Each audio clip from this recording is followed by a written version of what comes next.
Hey, welcome to the Hired AB podcast. My name is Joe Way. I am your host, and boy, do we have a good one for you today. I don't know why I said we, because it's only me. I am doing a flying solo episode. I haven't done one of these in a while, and there is a reason I am doing that. I'm actually going back to the roots. So I've been teasing some things you've seen over the last let's see a couple of months, going back to some recordings, also changing a little bit of some guests that I'm bringing in, and changing the focus, kind of having to do with aligned with also my new role in bringing in some leaders of the industry and in various, I'll call it AV adjacent worlds. um, I'm going to get a little bit into that. But for those who are OG listeners to this show, will know that I have always done a couple of traditional episodes. Only, I think, one, I didn't do it the last couple of years. So that's where it got off. We're realigning the ships. We are setting sail the direction we used to go that got us to the greatness that this show has become. And that was doing a special Thanksgiving episode and also doing a Christmas episode. So I'm doing both of those. So for the rest of the year, you've got this episode, you're gonna have a Christmas episode, and then you're gonna have a special episode. I'm just gonna tease it. I'm giving no hints. I don't think you'll guess it. But let's put it that way. Hey, if you see this as on the Twitters or on the socials, and you're hearing this, you can guess what you think that episode's going to be. But I'm going to get to a little bit on this show here. You know what? Let's just start. Let's just go off the rails. Yeah, there's a little hat tip to the AV Super Friends. I'll go a little off the rails right now, and I'm going to change up my order.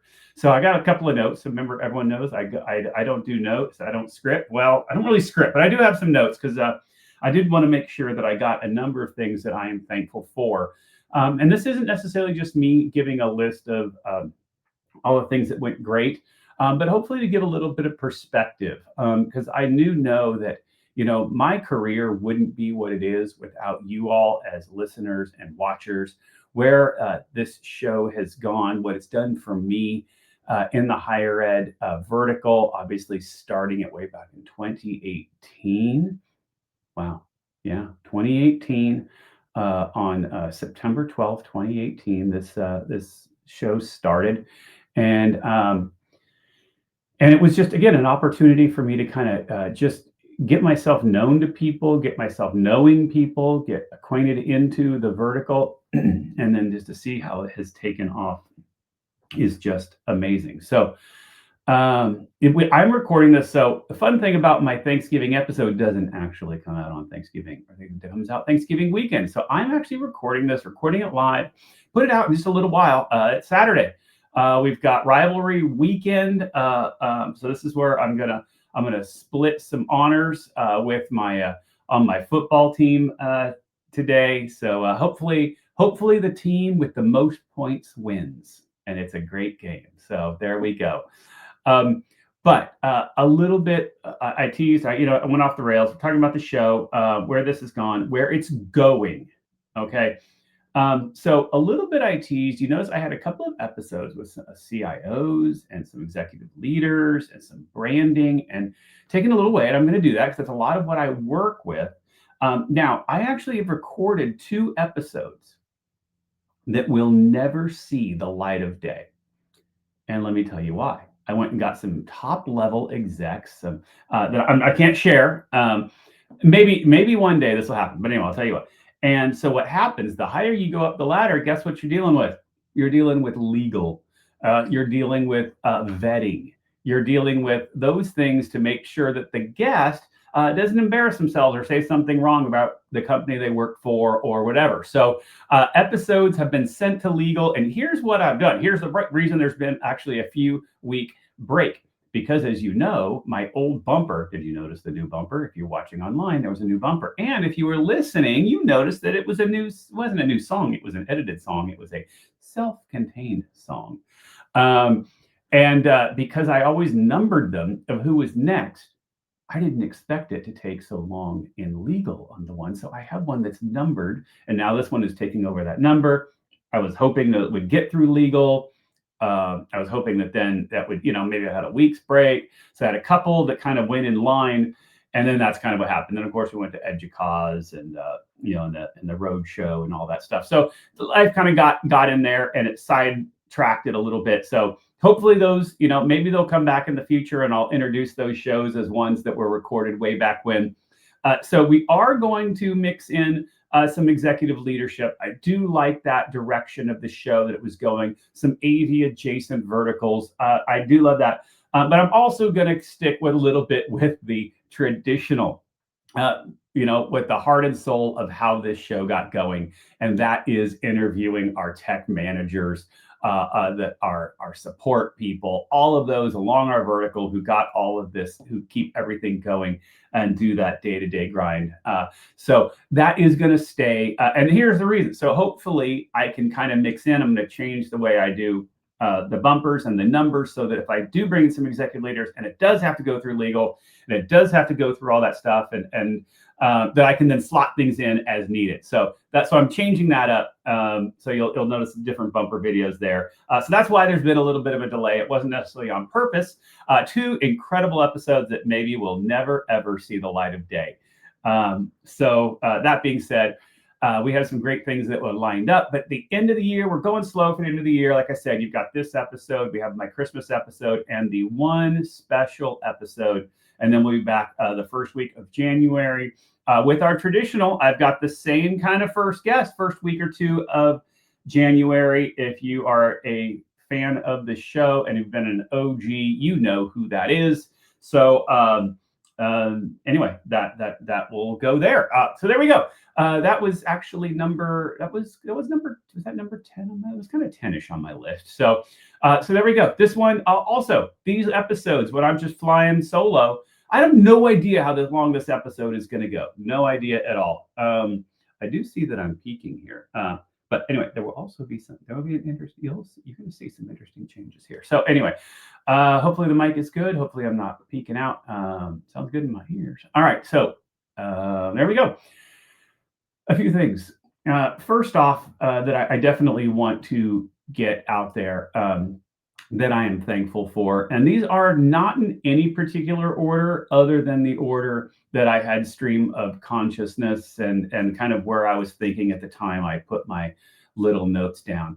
And that really is my work and my team at UCLA. And I mean that in a couple of ways. Obviously, my digital spaces team and what they've done. I'm going to get a little bit down to the pilot later of what we've done. I'm going to talk about the project that we've worked on, but in a bit. So obviously that's there. But I really want to talk about it as a team that has really gelled in a way that I've had some amazing teams, right? If you look at this here, AV Awards. Oh, by the way, you can still get in for the AV Awards Americas. Make sure, as you know, I am a judge on that. Get your entries in. I think it's americas.avawards.com, something along those lines. So make sure you get those in. But anyway, so I've won Service Team of the Year with the AV Awards, and so I've had some amazing teams and teams that I always will have a place in my heart. My Cal Baptist Student Worker team, my USC team, and then I look at my UCLA team, and I look at this, and it's just really special. Again, I'll get to the pilot. I'm going to get to the work that we've done. But I sit there and think of kind of what we've gone through with kind of a reorg and working on a campus, just kind of the consolidation and the unsureness. And we look at the federal funding, and we look at budget cuts. We look at the things that have faced higher ed. We've been talking about, right? There's no surprises. This isn't a UCLA thing. This is a higher ed thing, right? What has hit our industry? And to see my team gel, most specifically, I'll start with my directs. And if I look at Chi and Hunter and Tay and Danny and Melise, and I go, just the way they've come together as a team and a leadership team. And beyond that, I look at my boss and my boss's boss, starting with Lucy and our executive leadership, and I go on down to my peers of our DCIO. So as you know, I report directly to the DCIO, Veronica. And so my direct peers are like the ACIO of infrastructure and other executive directors like academic technology and customer success and business analytics, all that business, all that stuff. So all of that things are the foundries. There's just 9 of us total as part of the this team. So I look at as I stepped up into my executive role, which was interesting when I took the job at UCLA. Even I remember sitting down as our first team meeting and kind of what do I want out of this and what do I need to grow in? And it was honestly working at that executive level. I'm very good a top down leading this AV team, not worried about what we were going to accomplish. And even having owned my own business, I can think of I am a business leader. But the large org, working at that executive level and across, to be honest, has been a challenge for me over the last 2 years. I think I'm making steps, but I've learned a lot. I've learned, and I think I said this actually on the AV Super Friends episode lately. On the last one I was in a couple of weeks ago, and actually it was just this week. And where I said, my boss has this line that she says, and that's it. People will see your strategy, view your strategy through the lens of their strategy, right? Speaking to that audience. And it's funny because I preach all the time. What is the audience you're speaking to? When I'm doing a presentation, who are you speaking to? I publicly speak all over the world, all the time. Who is my audience? I'm obviously very aware of my audience. But then when I went into that executive level, it kind of like, oh, I'm the AV expert. And what I found was that no one doubted that. So I was so busy working on selling our solution that I didn't turn and go, okay, what do these people care about? When you're looking across the enterprise, from their point of view, what did they care about? And how do I impact them? And what does that mean?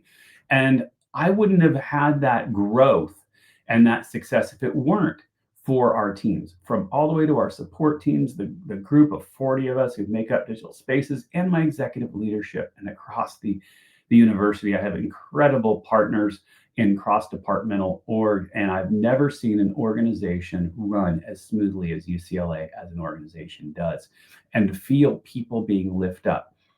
And it's something special. It is totally special across an entire organization, everybody rooting for everyone. So that is my first thankfulness. And so my takeaway there, again, I'm gonna throw out Veronica's line, and that's just remembering that everybody views your strategy through the lens of their strategy. Make the friends, get to know them, and really see things from their point of view. Right? That's practically a sales 101, but it's really understand it and to know, hey, we partner better together when we come together as one team that views things not from me but from we. So that is my first takeaway.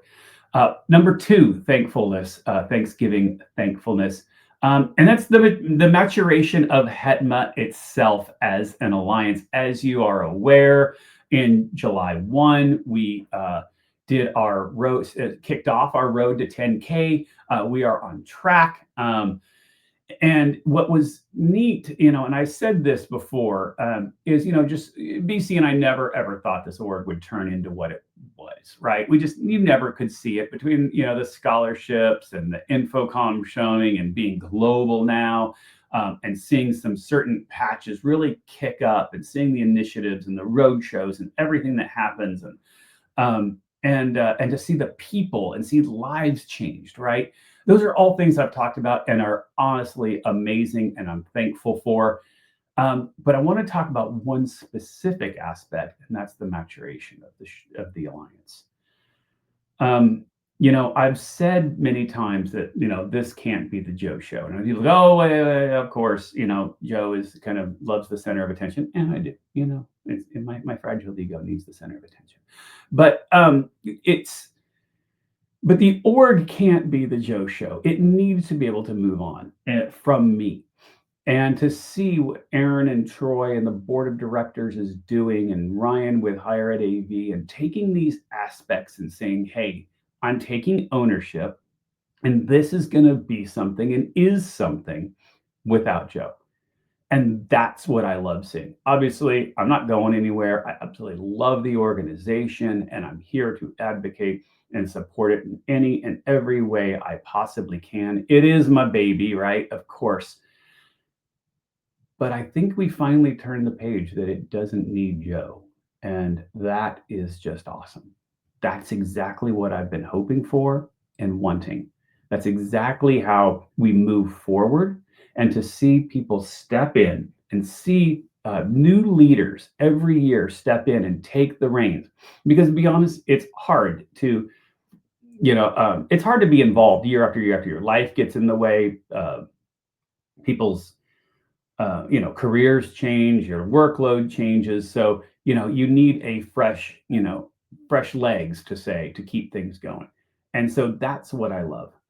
I'll say, I think a lot of that too, it comes from just people being empowered by letting the reins go and saying, take this org where you want it. We've always said the advantage that we have is that we are organic. We let it go where it goes.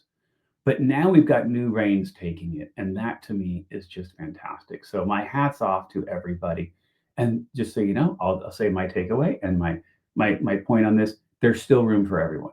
There's still ways for everyone to get impacted. And we're going to hit that 10K. And it's not about the number, it's about the lives changed and the lives helped. And I see, EMEA taking off and what Tom and the Flanders group is doing, and we see what we'll be doing at ISC in that area, and then we start looking toward Asia. And it's amazing that we're talking about this in a global sense with real impact and real impact of lives. So that to me is just amazing. So my takeaway again, find a place in the org. And I also hope too that as HETMA has grown, that we also continue to build the bridges along with other alliance partners, other higher ed groups. We know that we've got some key alliances and key partners we've had, but let's come together as a higher ed family. And that was the whole idea of the org when it started, and that was to pull together all those who support and care about higher ed. So that's my goal and I wish for this following year there. I'm going to go back now. Number 3, it kind of goes back to the first one, going back to my team, but I want to say it in a different way. And I want to talk about emerging leaders. And I look at, for example, how Tay has, got 40 under 40, Melise, SC, the 9, Tay's team, AV team of the year, how my student workers or sustainability team of the year, looking at how Chi has been able to step up, we're being on the Big Ten and getting an executive councils, and looking at the way Danny has turned the support team and really moved it to being self-sufficient and supportive and empowering students. And I look at how Hunter has become really the number 2 in my organization, and I look at those emerging leaders, and then I go a step down to Adam and Craig and Adeline and Juan and Anne, and saying, hurry, step forward, and everyone step forward. I've never seen an org where leaders have emerged from somewhere and owned something, and I look at that and I'm just so proud of it. And so I'm thankful for them. I couldn't be successful if it weren't for them, obviously, right? You need great teams and great leaders. But I'm thankful that they're seizing moments to just take on greatness themselves. It kind of actually, I think this is a natural fall to the last one too, and seeing HETMA take its own step, but now seeing my leaders take that and really own the org. And so that to me is, as people know, and I've said this for years, right, all the way back to my Cal Baptist days, the thing I love most about higher ed is investing in others, whether it be student workers or the students or our own teams. That's where I find the most joy, is investing in people. And now to see them really take it and just go, take it to new heights, is just amazing. And they're empowered. And so I can't wait to see for the next year. I'm thankful for them all taking that step in their own way. So the takeaway there for you all is, connect with your boss, see what resources are there, whether it be in your office, where do you want your career to go, And if you know where you want it to go, find the resources. They're often there. Sometimes they're hidden. Reach out to your boss and say, hey, can I get a weekly mentorship with you? Do you have leaders programs that I can get involved in? What are these things that we can do? Because your boss does want to help you. So I encourage you to take advantage of those. Fourth, I'm thankful for the opportunities I have had in this industry with speaking and writing. This year has been transformational. It's interesting because I think the 1 year, a couple of years ago, will never be beaten, right? 68 speaking engagements, 68 conferences in 1 year. Yeah, 68 conferences, and that was about 100. I tried to figure it out. It's almost 200 speaking engagements in 1 year because that included webinars, blah, blah, blah, blah, which was crazy, right, to do that. So the number from a couple of years ago will never be matched. However, this year, I think, was the one that's most impactful. Yes, I've been blessed to travel the world speaking this year, which, obviously I've done in the past, but to be able to um, be very specific in things, to see Forbes take on my articles, to see various ed tech things take my articles, to have news appearances, um, to be sought out for consulting from some government agencies that I can't necessarily talk about, to have certain executive briefings that I've been able to have. This year is the one where I feel like things really turn to a different level. And to where my reach has actually been able to be across industries and more I don't want to say general, but let's call it general, right? And that I'm thankful for.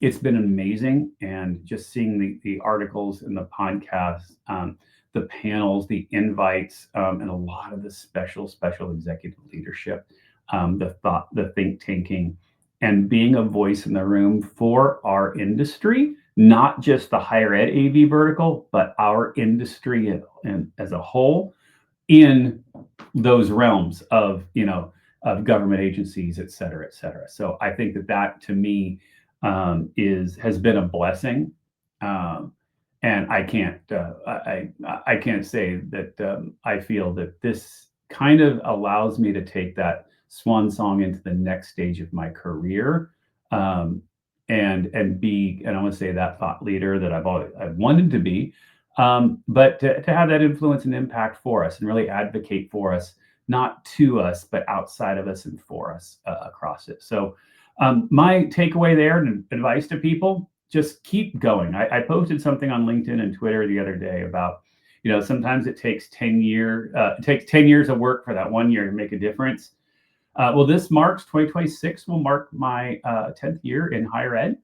And it's kind of like it took that 10 years to then make it to where my impact goes beyond the AV industry and into the tech world, and the education world. So seeing where the show has gone and the invites that I've gotten this last year have just been humbling, very, very humbling. So yeah. And thank you all for that. Yeah, because those wouldn't happen if it weren't for this show. So if you have ideas and you want to start being a thought leader, leverage Higher Ed AV. I encourage you, email editor@higheredav.com. Get Ryan your ideas. If there's something you want to do and you want to be a voice, take it. We have a platform for you. And my advice, just be consistent, keep doing it, because the time will come for you. Next thing I've been thankful for is, I'm going to say our partnerships. I don't like partnerships, friendships, up and down the industry. Whether it be, our integrator friends and manufacturers. And I'm not saying this in terms of HETMA or Higher Ed AV, but me personally, this year has been one where, I've always had great friends in the industry. I came through different sides, but definitely feel that less as a customer. Well, I am a customer, of course, and had friendships just bond in ways that I haven't imagine. And to see, my great friends like Tim and Chris um, and Mike and just Tim and to see and Jay and others that just really kind of came along and really, gosh, it's weird. It's one of those things that's hard for me to put into words, and when I can't put things into words, that's what this move, and I look at Cindy and Dan and everyone, and I was like that. I feel that there's been a move this year, and I'm thankful for it. And I wish I probably should have put notes on this one down. That I like throwing the channel partner. I don't even like channel partner. That there's just a different move and place for me in the industry after this year, and I look at everyone. Renee, I can't even get. I don't want to get. If I start getting into names and Renee and Nancy and gosh and Patty and everyone and it's like I'm thankful for so many people that are outside of the higher ed vertical. I'll call it AV adjacent, and it has given me a confidence that I think has also helped the previous things that I've already talked about. So thank you for you all. And I guess my takeaway advice for people is trust those relationships, invest in them, build them, let yourself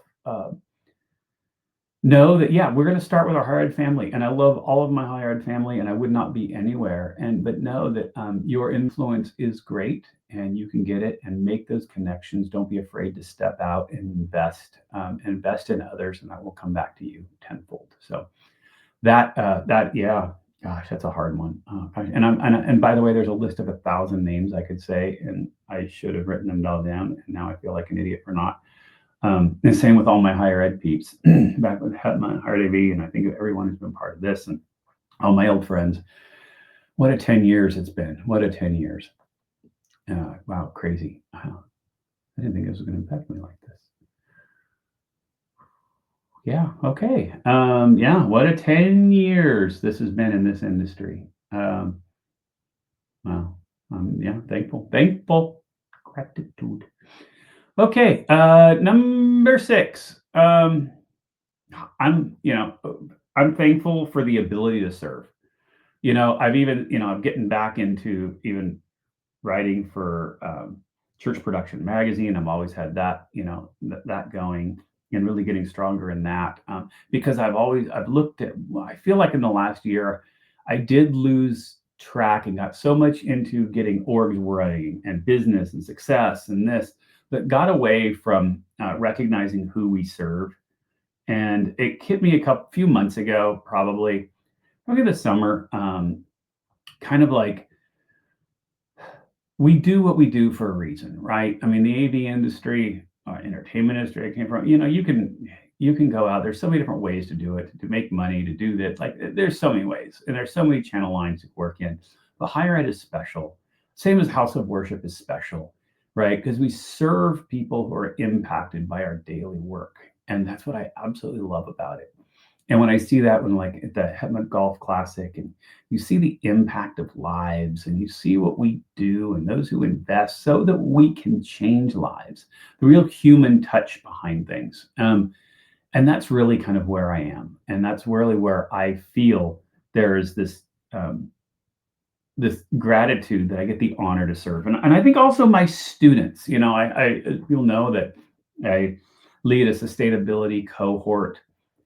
And to be that close to students, not just go in a classroom and make sure that this tech works or whatever, but to work with students and have them do an incredible project that impacted our pilot program, that impacted the campus, and they won awards for it, is amazing. And so to just have that is just, it's crazy. And to feel that and that closeness and see that what we do has real change in real lives. And so I'm thankful to work in an industry that allows me that. And so many jobs clock in, clock out, clock in, clock out. And so to be able to get to serve every day is just an honor. Okay, I'm going to change. So, I guess the takeaway from that, just know the purpose behind what you do. So the takeaway on that is, why do you do what you do? Why do you work where you work? Do you feel fulfilled in what you're doing? Do you see the purpose behind it? Nothing to say there's nothing wrong with having just, if you just want work as a paycheck for you, clock in, clock out, do it, then that's great. It's not for me. It's not who I am. So, yeah. So know your why, to take a Simon Sinek phrase. So there we go. Okay, last four here. I just have to thank my family. My family has been an anchor through this last year. Obviously I am, I love my work accomplishments, but I got to tell you, nothing makes me happier than little Frankie, my grandson, who's 2, and having him over and, playing with him and playing football and running through the backyard and having him honk the horn 800,000 times to annoy everyone around us on the boat. That guy just gives me so much joy, and to see and how my wife has stuck behind me. I'll be honest with everybody that the last year has been very tough for me, tough for our family. Yeah, I was not very public about it, but it was tough. But things have come together, and making it like time of change and time of things for family. It was hard. And actually I used work as my out. I used travel as my out. And it actually became very unhealthy, which is going to get to the next point, but I'll stay with, I wouldn't have made it through without kind of having that family anchor. And I look at my daughter, even kind of leaving her job and going and working for a church and seeing that there's a bigger purpose in what we do. Same for me too. I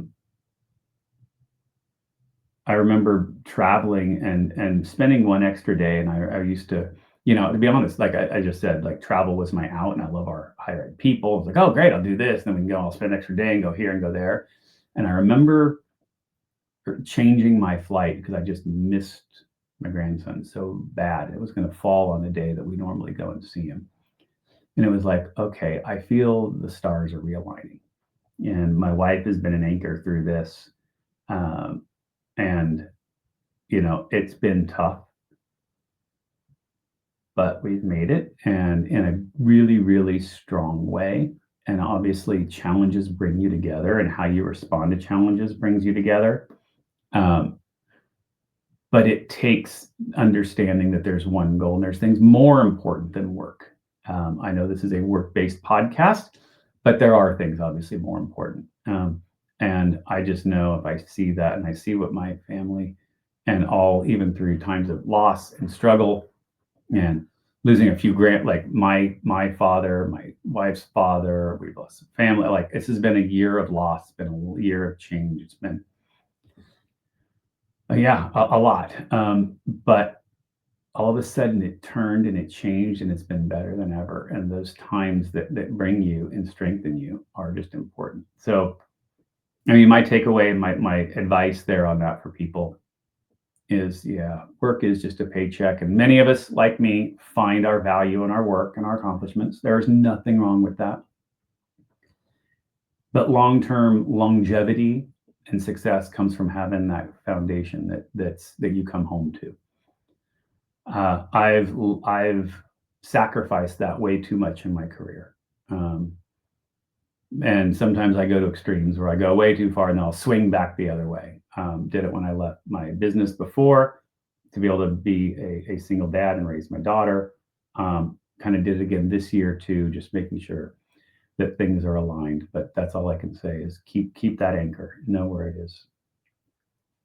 8, along the same thing, the ability to keep showing up physically and mentally. Those who know, since ISE, so I came back from ISE and saw pictures of myself, and I was disgusted.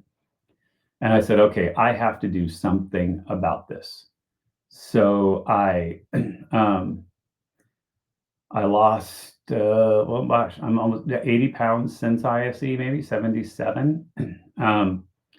During the pandemic, people know I actually started a weight loss journey during the pandemic. It was easy to do. I lost 135, started gaining a bunch of it back.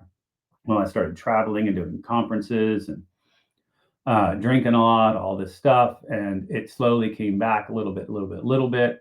And then I said, I got to do something about it. So I'm on the Fat Shop. There's an article on Hired AV about it. So I encourage you to read it. But I think that getting myself physically aligned, so now I'm down so much. So it's funny is I am at 177 now. From 340, started the whole journey up at 340. So I'm almost exactly half the man I used to be. So that's crazy. So that's my goal, is just a little bit more. But that health, that physical health created mental health, which created I got this and I can control everything that's in my power. Right? Can't control everything in life. But I can control everything that's in my power, and that's myself and my wellness. And that is what's needed for, again, long-term happiness and long-term contentment. It also then, got me going back into church more than just attending on Sundays and saying, where can I realign my spirituality and my spiritual self with God? And that was huge. Gosh, I think of 3-4 ministries now I'm part of. Within this last year, I used to be very involved, and that's, again, getting back even into writing for church production, because as things started to turn and travel in life and putting on weight, and it's the slippery slope that a little bit each day, you don't realize how far away you've gotten, and just making decisions you're not proud of and you're not happy with. And so taking that first step and taking that fat shot after ISE 2025 and saying, I'm going to get back on track. I'm going to keep going with what I started years ago, and I'm not going to let this be my life, has been amazing. And so people realize, like, oh my gosh, Joe's not the one who stays out all night drinking anymore at conferences. He's not the one out doing all this stuff anymore. He's the responsible one in the room. Well, responsible-ish, okay, not the fully most responsible, but you still got to have some fun. But no, just making that change. And it's brought me, again, going even closer to my family, but closer to God and closer to myself. And for that, I am absolutely thankful for this year, because I know I'm confident in my future and confident in the success that will continue to come for me and my well-being. And now, hopefully that'll lead into professional success and continue the other things I'm doing. But I know that without getting myself back aligned with God and recommitting myself there, nothing was going to be possible. And I know that you can mend relationships and you can mend everything, and you can be in better places when that happens and you're in a healthy place. So yeah, that's, I'll say that I probably should lead with that one. Yeah. So my takeaway there, everyone, go to church, find God. Jesus is the one and only Savior for us and in this broken world. He can take this broken world and mend relationships, mend yourself, and mend your eternity. So I do encourage that for you. Number 9. I'm thankful for, I know this is weird. I kind of wrote an article on this. It's coming up. I'm thankful for rest. I'm thankful for life balance. As people know, I am a workaholic, but in stopping traveling so much and making my travel important, again, going back, I'm thankful for the travel, the speaking, but being selective and taking time for myself. It is work for me. It is hard work for me to turn off. I struggle with that. Many of you are like that. Some of you are not. Some of you are great at, hey, turning this off, clicking, and goodbye. I am not that way. And so for me, it takes a lot. And so, but I've worked really hard, and this goes along with kind of my health, to say, I'm going out to our desert house. I'm going to go play golf at least once every other week. I'm going to get out into nature. I am going to go back to writing. I actually love writing. I know people have seen a lot of articles. That to me isn't work. That's actually my release. So that to me, writing is a hobby. Podcasting is a hobby. I'm getting excited to get back into it. Can't wait to share more what will be happening with that. But I want to say that work-life blend and taking control of it, right? Knowing just, this, I don't know, this midlife crisis thing at 52 or whatever, but knowing that things are so short, life is so short, control what you can control, and that is yourself and your contentment. And so find that work-life balance. And I've done well with it. My golf game is even getting better. It is getting better. People who are listeners who've been with me lately, I'm still a horrible handicap, but it's getting better. And finding that joy. So that to me is I'm thankful for that. I'm thankful for taking control and having that. Number 10 on the top 10 list, and I'm going to come full circle, and that is I am thankful for you, higher ed AV community. I led with this and said I wouldn't be where I am without you, and I mean that, and that's why I'm coming full circle to it. This just speaking into this mic is therapy. I'm thinking back into even just after I lost my house and being able to the support that came out, and James even starting a Slack channel about it, and thinking of how many times this community has I want to say talked me off a ledge, but been that therapy. And I feel like I owe you all a healthy Joe. Because I know my work's not done. The more I can do and help our community, there's so much more I can do and want to do. And it needs a healthy Joe for that. And that always comes every time I reconnect with you all. And I see what you do and I get inspired by you. And there's been a lot of conferences like lately, like ATEM, and I saw LTSMG Live and ETC, and I see the pictures of our people gathering. And it just brings me so much joy to see our people gathering and investing in one another. And that's where I get my inspiration. And that comes from you, and it comes from every one of you listeners. It comes from everyone who kind of works and supports the higher ed AV community. Just keep and so my thing there is keep lifting everybody up. Lift up. There's always more we can do for one another. And if you struggle, reach out. We are all here to help. We all want to help, and we all want to be there for one another. We have an amazing community for that reason. I'm just so thankful for you all. So that's my thankfulness list. Like I said at the beginning, I didn't know how long the episodes go. And guess what? It's not done yet. I want to do a few things that I'm kind of looking forward to in this next year. I didn't know if this episode, by the way, was going to go 10 minutes or if it was going to go an hour. And it looks like we might hit that hour. Actually, we'll probably hit about, we might. All right. So I'll do a couple of things I'm looking forward for 2026. And it's in line with kind of what I've already talked about.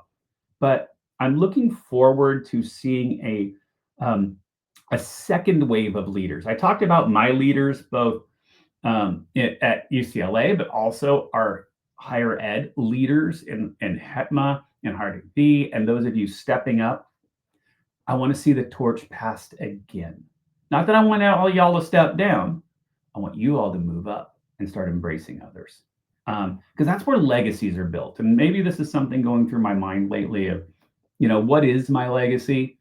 Oh, I'm actually jumping to my 0.5 here, but I'll hear, you know what? Let's go out of order. Who cares? I've been at this time where I'm thinking, what is my legacy? Where is it? Is it these trophies behind me? I hope not. But I love my awards. Everyone knows that. It's single child thing. So it's my validation. I know it. Anyway, that being said, I want to see the next step, the next phase. Our current leaders who are there, not saying step down, step up and let others fill in. And let's see that movement and that growth from new. Whether that means HETMA committees being filled out more with more people empowered. whether it's at my work and seeing the next level of my leaders stepping up and taking on projects of their own and other ways. But I think that's something that I'm hoping for in 2026. And I want to use my strength and power and influence to be that bridge for them and be able to offer that for them in any way that I can. 26, I will give one work thing. Because it is important. So I started with, we did a pilot program, which is a very amazing cloud first ever fully cloud campus management system. It is a pilot, so it's in a handful of spaces, and it will be scaling out. But to say, you hide it under pilot because pilots are allowed to fail. But it's really amazing. I thought the same thing years ago when I did when I did Zoom rooms in all the classrooms, and y'all thought I was crazy, and now look. And I think this one's really transformational as well in a really amazing way. Sustainability, working across an enterprise, going back to one of the things that I've said was my professional goal. And that was really to work with partners across an enterprise and invest there. And now I can see how we can make AV even larger and how we can really help and bring more value to others. They may not even realize it. So I'm looking at phase 2 of our pilot to really be transformational, obviously for UCLA, but I also think the AV industry. And I'm thinking of how we can start stepping that out and scale it to those, because I think that we can do amazing things in an industry with what we've done with our cloud first control and campus management system. So I'm excited about that. And I think the team's going to do great. And I already see what they're planning for 26. So number 3, I'm looking forward in 26 for HETMA's impact to go from just being loud to being undeniable. Thankful that I think we're going to hit road to 10K.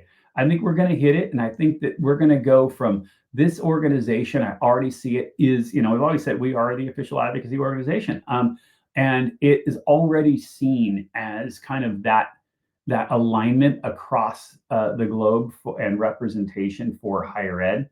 But I definitely see that as the impact grows and we go I want to say almost go back to our grassroots, we actually strengthen throughout. So I think that impact is going to be undeniable.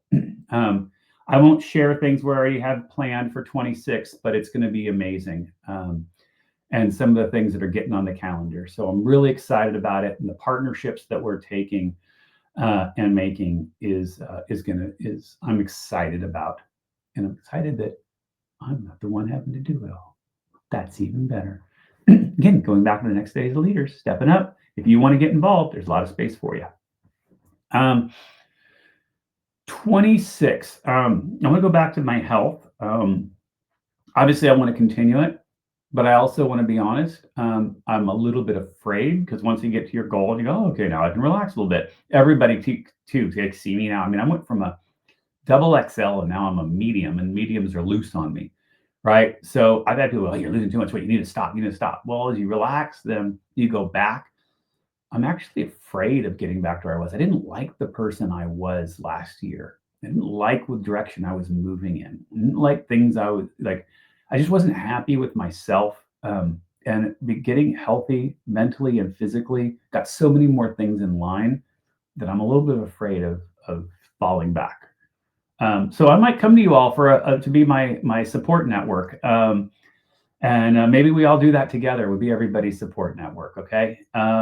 Because I know that's what I don't want. I don't want to be back to there. I know that I want to protect my family life. I want to protect my well-being. I want to protect you all as an industry and as an organization. I want to be able to be there for you. I want to be wise, and I want to be a great example to my grandkids and grandkid number 2 on the way in February. So so much to be healthy and live for. So I'm hoping that it sticks, and that's my goal. 26. Let's make it stick. And then last, number 5, and I already went full circle, and it was just having that sense of legacy, not just activity. Yes, I'm going back. I'm thankful for the opportunities to be able to be spotlighted in Forbes every month, to have these other opportunities to be on other podcasts, to guest write for others like AV Technology and Commercial Integrator. See all of these, and to be able to have had all those is just great. And I absolutely love it, and all the podcast appearance and the consulting and all of that. Absolutely love it. But I don't want activity to define me. I want the way I changed people's lives to be what defines me.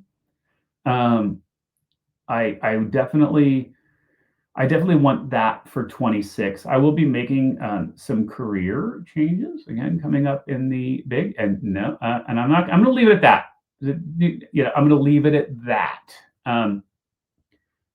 There's probably a better way of saying it. That was too much of oh boy, what's going on? Something that no. How about a realignment? I'll put it that way. And that is taking my career and making it be a legacy, whether it be with what we do on a day-to-day at work, what I do with my family, what I do with my writing and influence and public influence, that to turn that toward the legacy that I hope to leave behind as changes turn. So I think that's a good way of saying it. I'm going to get more into that during the Christmas episode. The Christmas episode, again, is a fun one for the OGs who have been around.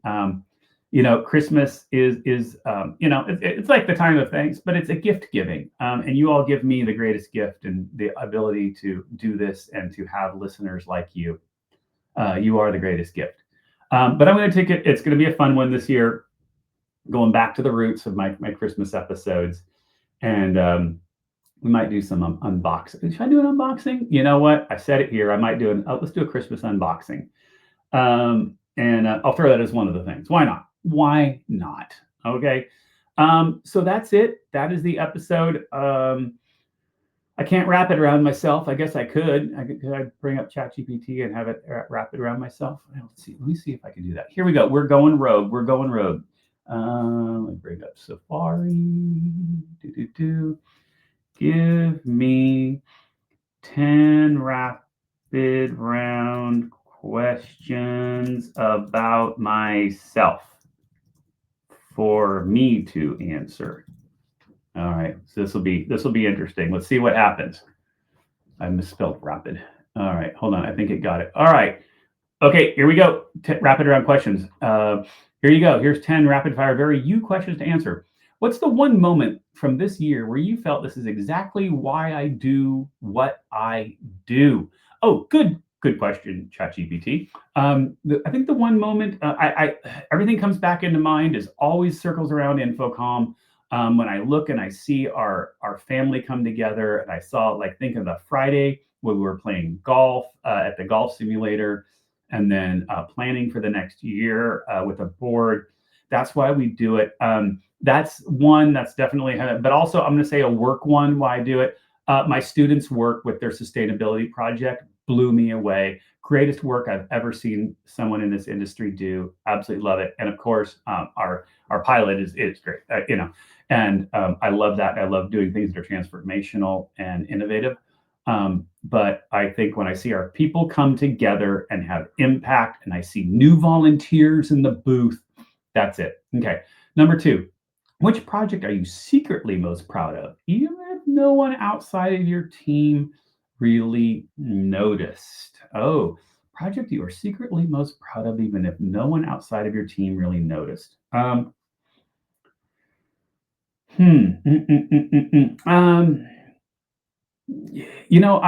actually very proud of our reorg. I love, and everyone did notice it, so I'm going to leave that. But I love the team that was put together, and that was a lot of work. For the first year of my time at UCLA was simply putting an org together and recruiting, and it's only been this last year where we put everybody together and then put together and started to work together. So that is definitely it. I'm most proud of that. I'm most proud, and it was one of the things I said I was grateful for. So I'm grateful for that because it was a lot of work, and reorgs are not easy. But we ended up with, I will say, the most amazing, talented, kind, loving, caring people who are vision and focused and human focused and just want the best for a university. And so I'm proud of that. Okay. What's a boundary you finally enforced this year that future you will be thankful for? Going to bed early at conferences.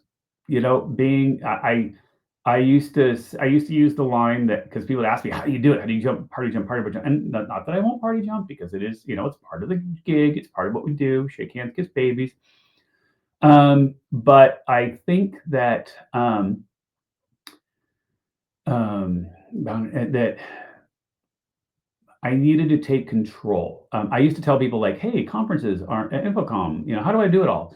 Is I looked at it as like 168-hour day, not like 7 days. Um, and so I saying, I'm going to do that. I remember like NW met, not drinking outside of a little bit one night. That was a big thing. So I think controlling that was a boundary I set, and it helped for sure. Who on your team surprised you the most in a good way and why? Who on the team I'm just so proud of what Melise has done. I'm proud of everybody, but when I see how she's taken a vertical that I just kind of threw a hodgepodge at her of digital signage and operations and finance and security and she started a book club and SCN's the nine, so well deserved.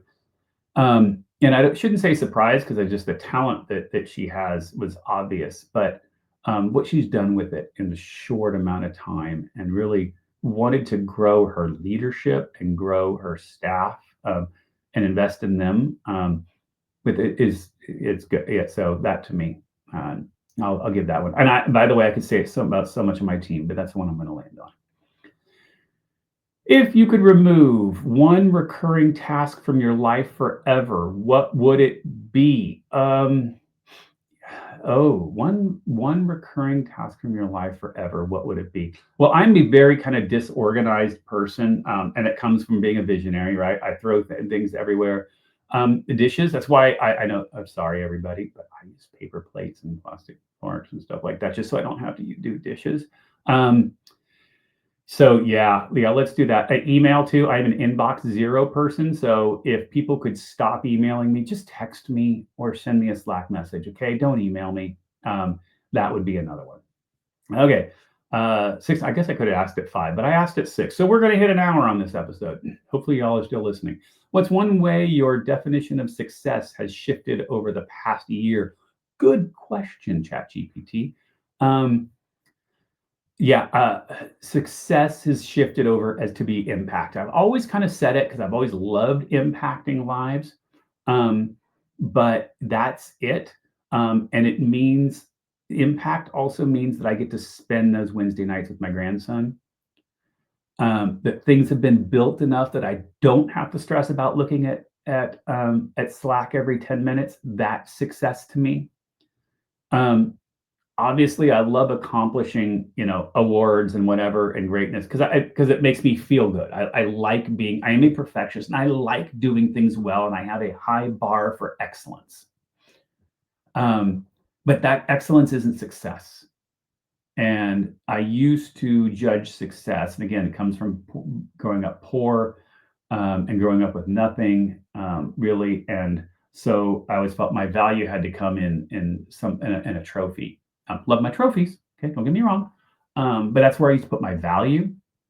So I definitely say in the last year, success is knowing that I've created impact, others are empowered so that I can take care of myself. 7, what's a risk you took this year you'd absolutely take again? Risk this year, you'd absolutely take again. I mean, my mind went to my health, but I think that's a no-brainer because most people, but it definitely paid off. Going to my health, taking care of myself, absolutely would do it again. And being honest about it. It's, people were shocked, like, oh, from day one, oh, how'd you start losing weight? I'm on the fat shot. Just being honest, about, this is what I'm going through. I know people struggle with weight, they struggle, life takes over. So hopefully I could use my journey to help others. So there we go. That's not a big risk. And I'm a risk person, but definitely the pilot too. the pilot, it worked. It didn't work. Areas of pilot to work. So again, but I'm a bleeding edge kind of technology person, so that doesn't surprise anybody. But I do it again. All right. 8. Where do you feel the most at home? And there's qualifiers: on stage speaking, in a design meeting, writing, or with your family unplugged. Oh, the correct answer is supposed to be with your family unplugged, but to be honest, probably writing or stage speaking. And that's more of, I mean, I'm going to add a golf course too, and it's all of them. Design meeting, I love being, because I'm a visionary. Um, you know, I am someone who I am what I am. So I can be at home in all of those things.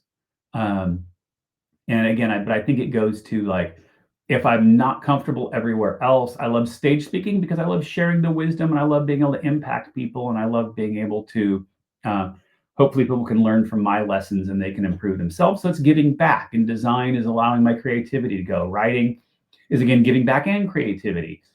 And family means everything else in line and work in line. Then I get to be with my family. I know I should prioritize that, and I have horrible boundaries, and I'm a horrible person for that, and I'm a workaholic, and I know that, and I'm working on it. But when I am there with family and I'm hanging out, even on the golf course, I couldn't go play golf if things weren't in line. So those are the things. Yeah, that was a non-answer. All of the above. All right. 9. What's one habit you started or restarted that generally made your life better? Yeah, health again, definitely. And writing and podcasting made my life better for sure, because it's where I feel at home, and I let so many things get in the way, and I let my own negativity in the way of my life, and drinking too much and eating too much, and kind of like being this and then working and bearing into work, just got me in it. So just realigning was the one thing I started, and obviously started with a mental switch. So there we go. In this next year, if next year, sorry, number 10, last one, if next year had a tagline for you personally, what would it be? If next year had a tagline for you personally, what would it be? Ooh, that's a question. I was about to say, let's do this, but that's so like going in and accomplishing again. And so I don't want to do that. My tagline for next year, it is the capstone, the 10 years in higher ed. So I really think the tagline needs to be "the torch is passed." The torch is passed. There's some big news coming up in toward the first quarter in Q1, but having that torch passed, it doesn't mean I'm stopping doing things and I'm not working and I'm not doing. But I think that I really want my 10 years in higher ed to be a true legacy year. So I don't know if that was a tagline or not, but there we go. That's it. Okay. I totally added a whole segment on this show I didn't intend, and we hit over an hour of me just jibber jabbing. So I don't know if you're listening. If you are, thank you. Please tag that you listened to the whole thing. And I want you to know that there's so many of you. I didn't even say your names, all of your names, but you're all in my head, and I'm thankful for you. I'm thankful. Hopefully you all can find what to be grateful for this year, and just know that I am thankful for you all. I love you all. Love you, higher ed family. And to that, oh crap! You can find me on all the socials at Josiah Way. I didn't even know how. I got in my own head. I didn't even know how to end my own show. You can find me at Josiah Way on all the socials. Find HETMA_org. Get involved. Find purpose in life, and of course follow at Higher Ed AV is where you find all of this, and higheredav.com for great content from so many content providers. All the opinions expressed here are not necessarily those of my institution, corporations, sponsors. RDB, it's just me. It's just me talking. I'm just here doing my thing, running down why I'm thankful. And I love y'all. I'm thankful for you all. And with that, I'm now going to hit the bumper video and call this an episode. See you next time. And if you didn't like the opinions expressed here, there might be better ones next time. Thank you. Bye.